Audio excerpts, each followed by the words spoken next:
Pilipinas, una sa ating mga balita. Isa ang patay at 4 naman ang sugatan matapos bumangga ang isang kotse sa isang 10-wheeler truck sa Marcos Highway.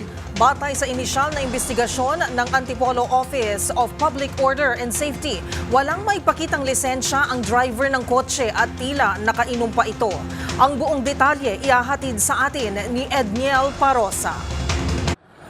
Wasak ang isang kotse matapos sumalpok sa isang 10-wheeler truck sa bahagi ng Marcos Highway, sakop ng Barangay Mayamot, Antipolo City.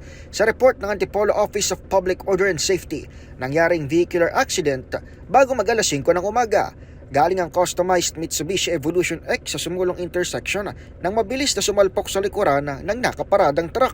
Yung truck na doon sa may, malapit na sa may Phoenix Gasoline Station. Phoenix Gasoline Station.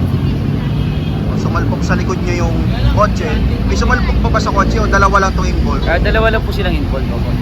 Then, 5 yung sakay nung kasama ni passenger dito sa kotse.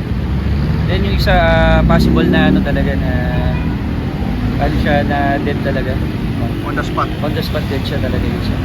Wala nang buhay ng abutan ng mga rumesponde ang isa sa 5 lalaking sakay ng kotseng may plakang VFA 174 habang isinugod naman sa pagamutan ng iba pa. Kinilala ang nasa wing si Joseph Ramil, samantalang nagtamo naman ng minor injuries sa mga kasama niya sa sasakyan. Sa lakas ng impact, makikitang nagkalat pa ang bahagi ng ulo ng biktima sa likuran ng sakyang yupi ang uso, tagiliran at puwitan. Batay sa inisyal na investigasyong hawak ni Antipolo City Police Chief Police Lieutenant Colonel Ryan Manomdo, walang maipakitang lisensya ang driver ng kotse at tila nakainom pa.